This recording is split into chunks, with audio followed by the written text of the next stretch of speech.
Business leaders, meanwhile, warning AI could shake up the job market. Demand is surging for skilled trades like plumbers and electricians. Entrepreneur and CEO Daniel Priestley says blue-collar work has been devalued. Blue-collar work has been devalued. And we've seen people who work with their hands and people who turn up to your house and fix your house in a devalued role. And it could be in the next, couple of years, these are the roles that are elevated the most, and that plumbers regularly earn more than lawyers, simply because the nature of the economy has changed. So Mike Rowe is here, CEO of the mikeroweWORKS Foundation. Mike, good to see you. So why are we seeing this surge in demand for the skilled trades in the age of AI? It's math, mostly. 5 retire, 2 come in. That's how it's been in the skilled workforce for the last 12 years. We're aging out. There's a real demographic problem, both with just the graying of the workforce and a general population collapse. The other half are the stigmas and the stereotypes and the myths and the misperceptions that have conspired for a long, long time to keep a whole generation of kids from giving those exact jobs there an honest look. You put those two things together and then sprinkle the AI on top of it, and suddenly the crisis is existential. My foundation's been beating the drum for 18 years, but it really does feel like a memo has gone out to the C-suite. That guy is not alone. I just sat next to Larry Fink at BlackRock at an internet summit in DC. It was packed. Half the cabinet was there. And I'm telling you, if there was an alarm bell, they'd be ringing it. We got a $10 trillion infrastructure build on the horizon. We simply don't have the workforce to get it done right now. The grown-ups are paying attention.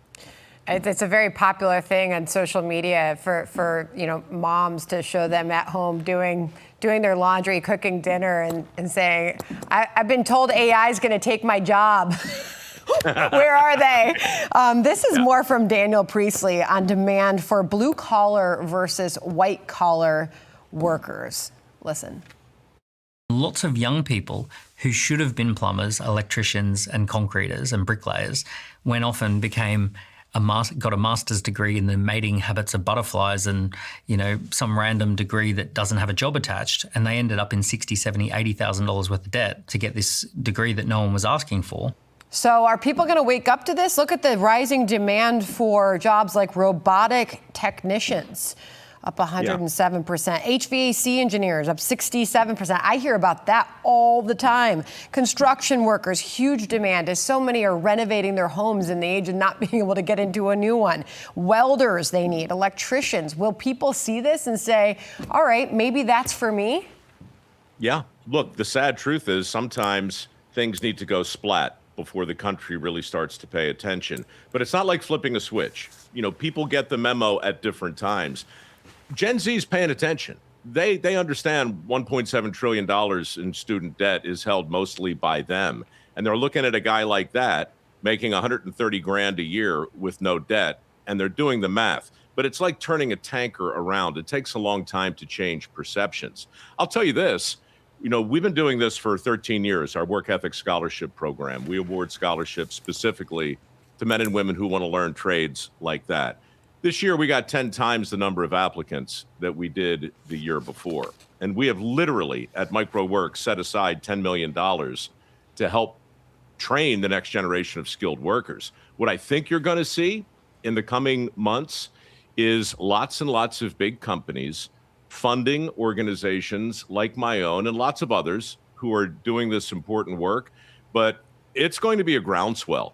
The entire thing, in my estimation, is going to flip. Also, what Priestley said just now, I said that exact thing 10 years ago and was basically patted on the head and dismissed as kind of an elitist. I'm not taking a victory lap. I've never been so sad about being so right.